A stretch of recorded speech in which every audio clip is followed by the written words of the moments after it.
तो अगर आप भी जलेबी बनाते समय बहुत सारी प्रॉब्लम्स को फेस करते हैं, जैसे कि जलेबी जब आप बनाते हैं, फ्राई करते हैं तो बिल्कुल ही फैल जाती है, बिल्कुल मालपुआ बन जाती है, या फिर जलेबी गोल नहीं बन पाती, प्रॉपर शेप नहीं ले पाती है, या फिर जलेबी का जो ये टेक्सचर दिख रहा है आपको वो प्रॉपरली नहीं आ पाता है, जलेबी सॉगी हो जाती है, क्रिस्पी नहीं होती है, कड़क बन जाती है, चाशनी अंदर तक नहीं जाती है, इन सभी प्रॉब्लम के सोल्यूशन लेके आई हूँ आपके लिए एक अमेजिंग रेसिपी के साथ। चलिए स्टार्ट करते हैं आज की रेसिपी, परफेक्ट जलेबी बनाना। हे गाइस, मैं हूँ आपकी होस्ट एंड दोस्त मनीषा और आप देख रहे हैं सिंपलीफाई योर कुकिंग। आज की रेसिपी क्या है वो तो आप सबको पता चल ही गया होगा। रेसिपी के दरमियान मैं इसमें बहुत सारी छोटी छोटी ऐसी टिप्स बताने वाली हूँ जिसमें आप कभी भी फेल नहीं हो सकते। तो चलिए जल्दी से स्टार्ट करते हैं रेसिपी। Let's get started.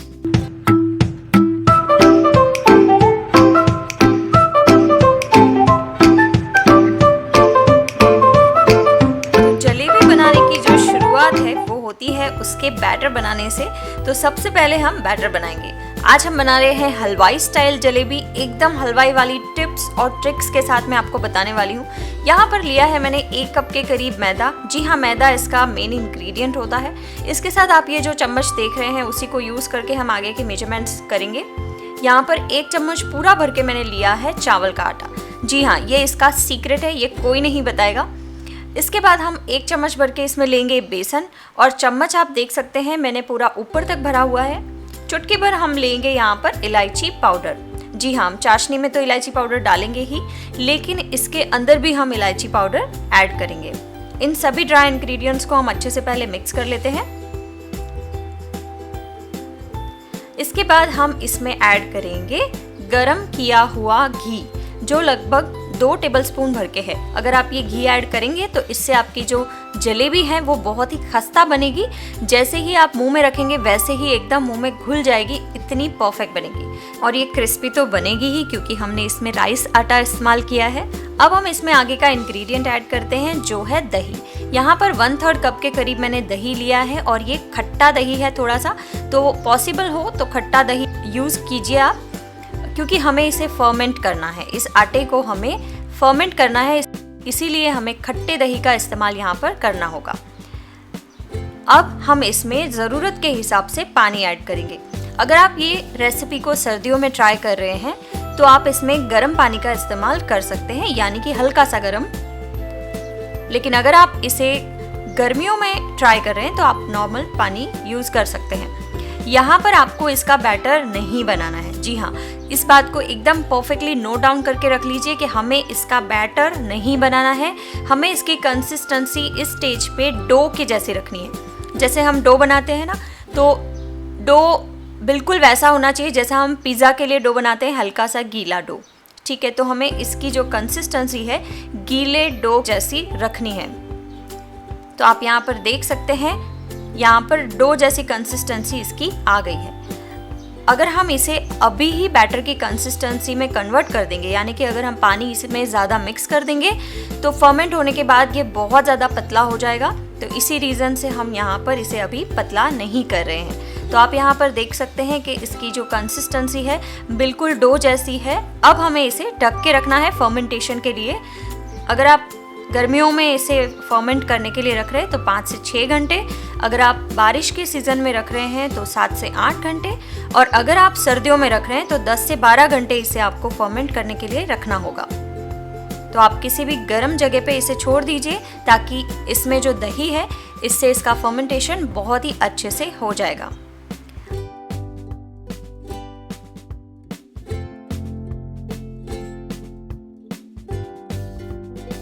अब हम यहाँ पर बना लेते हैं जलेबी की चाशनी।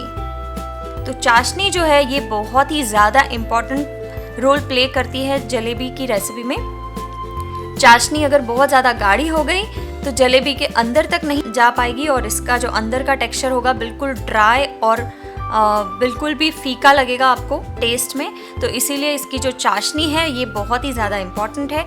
कैसे चेक करना है पूरी सभी डिटेल मैं आपको यहाँ पर आज देने वाली हूँ। तो सबसे पहले हमने यहाँ पर जो शुगर ली है वो लगभग 1.5 कप के करीब ली है। उसके सामने 1/2 कप मैंने यहाँ पर पानी का इस्तेमाल किया है और लो टू मीडियम फ्लेम पे हम इसे तब तक पहले गर्म करेंगे जब तक कि शक्कर बिल्कुल पिघल नहीं जाती।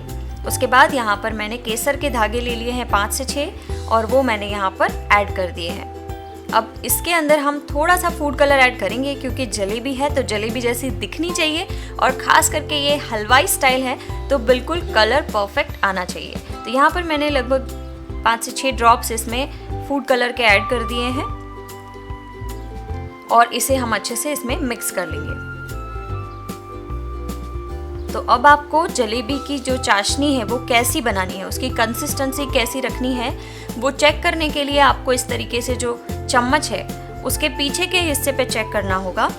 ये देखिए, अगर चम्मच पे चाशनी जो है वो सतह पे रह रही है इसका मतलब ये चाशनी परफेक्ट बनी है। अगर आप वैसे नहीं चेक करना चाहते हैं तो हमें इसका सिंपली कोई तार नहीं बनाना है, लेकिन हमें इसे स्टिकी रखनी है, थोड़ी सी चिपचिपी चाशनी बनानी है। तो अभी आप इसकी जो कंसिस्टेंसी देख रहे हैं, दिखने में ये बहुत ही पतली लग रही होगी, लेकिन जब ये थोड़ी सी ठंडी होगी तो इसकी जो कंसिस्टेंसी है ये और भी गाढ़ी होगी। इस चीज़ का आपको ध्यान रखना है। तो यहाँ पर आप देख सकते हैं अच्छे से बॉईल हो चुकी है और ये चिपचिपी भी हो चुकी है। अब हम गैस की फ्लेम को बंद कर देंगे और इसके ऊपर एक जाली ढक के इसे साइड में रख देंगे ताकि ये थोड़ी सी ठंडी हो जाए। ध्यान रखना है कि चाशनी एकदम ठंडी नहीं होनी चाहिए जब हम उसमें जलेबी ऐड करें। तो 5 से 6 घंटे के बाद हमारा जो बैटर है या डो कहें, जो भी कहें, ये अच्छे से फर्मेंट होके रेडी हो चुका है। तो आप देख सकते हैं कि ये बहुत ही अच्छे से फर्मेंट हुआ है। ये अच्छे से फर्मेंट हुआ है या नहीं वो कैसे पता चलेगा, तो आप देख सकते हैं कि ये इसने अपनी कंसिस्टेंसी पूरी की पूरी चेंज कर दी है। ये थोड़ी सी पतली हो गई है इसकी कंसिस्टेंसी। तो अभी भी ये थोड़ा गाढ़ा है, इसीलिए मैं इसमें थोड़ा सा पानी ऐड कर रही हूँ। अगर इस स्टेज पे अगर आपने पहले ही इसे बैटर के फॉर्म में बनाया होता तो आप सोच सकते हैं कि अभी वो कितना ज़्यादा पतला हो चुका होता। फिर भी अगर आपको इस स्टेज पे बैटर पतला लगता है तो आप उसमें 1 चम्मच भर के चावल का आटा मिक्स कर सकते हैं। आपको मैदा या बेसन नहीं ऐड करना है। तो इसीलिए आपको पहले इसको डो की कंसिस्टेंसी में बाइंड करना है और उसके बाद ये खुद ब खुद बैटर की कंसिस्टेंसी में आ जाएगा। अब इसमें हम थोड़ा सा फूड कलर ऐड कर देते हैं, लगभग 2 से 3 ड्रॉप्स, और इसे अच्छे से मिक्स कर लेते हैं। तो यहाँ पर मैं इसे अच्छे से मिक्स कर लेती हूँ और मेरे पास इस तरह की सॉस की एक बॉटल है जिसमें मैं जलेबी के बैटर को ऐड करूँगी। अगर आपके पास ऐसी बॉटल नहीं है तो आप कोई भी दूध के पैकेट्स आते हैं या फिर आप पाइपिंग बैग ले सकते हैं जो केक वगैरह के डेकोरेशन में हम यूज़ करते हैं। जलेबी का बैटर उसमें आराम से भर सकते हैं। यहाँ पर मेरे पास जो बॉटल है उसका जो ढक्कन है उसकी जो मोटाई है वो थोड़ी सी ज़्यादा है, लेकिन चलेगा। तो मैंने इस बैटर को इसमें भर लिया है। तो आप देख सकते हैं कि यहाँ तक बैटर जो है पूरा भरा हुआ है और अब हम इससे जलेबी बनाएंगे।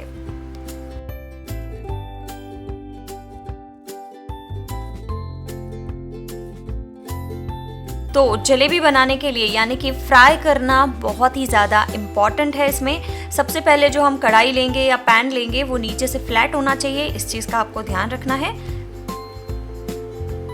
तो यहाँ पर मैंने एक फ्लैट बॉटम का पैन ले लिया है और इसी में मैं जलेबी को फ्राई करने वाली हूँ। अब हम यहाँ पर इसमें घी ले लेते हैं। तो आप चाहें तो घी और तेल दोनों का मिक्स करके इसमें यूज़ कर सकते हैं। आप चाहें तो प्योर घी में बनाएं, आप चाहें तो वनस्पति घी में बनाएं, या फिर आप चाहें तो इसे प्योर ऑयल में भी फ्राई कर सकते हैं, कोई प्रॉब्लम नहीं है। आपको जो चाशनी का बर्तन है वो बिल्कुल इसके साइड में ही रखना है ताकि हम जैसे ही जलेबी तले वैसे ही हम सीधा चाशनी में उसे ऐड कर सकें। अब इसके टेम्परेचर पे आपको बहुत ही ज़्यादा ध्यान देना होगा। टेम्परेचर इसका बहुत ही ज़्यादा हाई, बहुत ही ज़्यादा गर्म नहीं होना चाहिए। आप देख सकते हैं जैसे ही मैं जलेबी इसमें ऐड कर रही हूँ ये तुरंत ऊपर नहीं आ रही है, लेकिन जब ये नीचे है तो भी हल्के हल्के बबल्स इसमें आ रहे हैं। तो आपको फ्लेम जो है बिल्कुल लो टू मीडियम के बीच में रखनी है और इसके साथ साथ आपको ये भी ध्यान रखना है तेल या घी बहुत ज़्यादा गर्म ना हो जाए, इस चीज़ का भी आपको ध्यान रखना होगा। अगर तेल बहुत ज़्यादा गर्म हुआ तो आप जैसे ही इसका शेप बनाने जाएंगे तो ये फ्राई होके ऊपर आ जाएगा और इसका प्रॉपर शेप नहीं बन पाएगा। दूसरे इसमें प्रॉब्लम ये होगी कि अगर तेल बहुत ज़्यादा ठंडा होगा तो ये प्रॉब्लम होगी कि जैसे ही आप जलेबी इसमें इस तरीके से फैलाएंगे तो उसके जो बॉटम है वो जाके नीचे बैठ जाएगा और उसकी जो बॉटम है वो बिल्कुल ही गोल शेप नहीं आ पाएगा, बिल्कुल फ्लैट हो जाएगा और फ्लैट होने की वजह से उसके अंदर अच्छे से चाशनी नहीं जा पाएगी और ये बहुत ही ज़्यादा कड़क हो जाएगा। तो इस चीज़ का ध्यान रखना है कि तेल बहुत ज़्यादा गर्म या फिर बहुत ज़्यादा ठंडा नहीं होना चाहिए। तो मैंने फ्लेम जो है जिस पे अभी है, पूरे प्रोसेस के दौरान मैंने लो टू मीडियम पे ही फ्लेम को रखा है। तो आप देख सकते हैं कि सारी जलेबी जो है जैसे जैसे फ्राई हो रही है वैसे वैसे ऊपर आ रही है। अगर हमारे बैटर का जो फर्मेंटेशन है वो सही नहीं हुआ होगा तो जलेबी बिल्कुल ही ऊपर नहीं आएगी इस तरीके से। तो आप देख सकते हैं यहाँ पर जलेबी हमारी जो है अच्छे से फ्राई हो गई है और इसे हमें थोड़ा सा डार्क कलर यानी कि गोल्डन ब्राउन इसे फ्राई करना होगा हमें।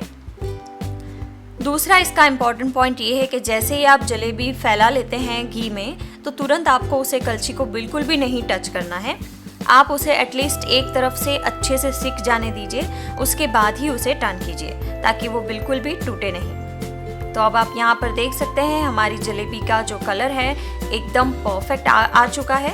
और अब हम इसे तेल से निकालने के बाद में हम इसे कोई टिश्यू पेपर वगैरह पे नहीं लेंगे, हम सीधा उसे डालेंगे चाशनी के अंदर। जब आप जलेबी को चाशनी में ऐड कर रहे हैं उस टाइम पे आपकी जो चाशनी है वो बहुत ही ज़्यादा गर्म नहीं होनी चाहिए। अगर बहुत ज़्यादा गर्म हुई तो आपकी सारी जलेबियाँ जो है वो सौगी हो जाएगी, और अगर बहुत ज़्यादा ठंडी हुई चाशनी तो जलेबी के अंदर तक चाशनी नहीं जा पाएगी। ये दो चीज़ों का आपको बहुत ही ज़्यादा ध्यान रखना है। दूसरी इसमें इम्पॉर्टेंट चीज़ ये है कि जैसे ही हम एक बैच जलेबी का फ्राई करते हैं उसे हम चाशनी में ऐड करते हैं और उसे तब तक ही चाशनी में रखना है जब तक कि दूसरा बैच फ्राई होके रेडी नहीं हो जाता।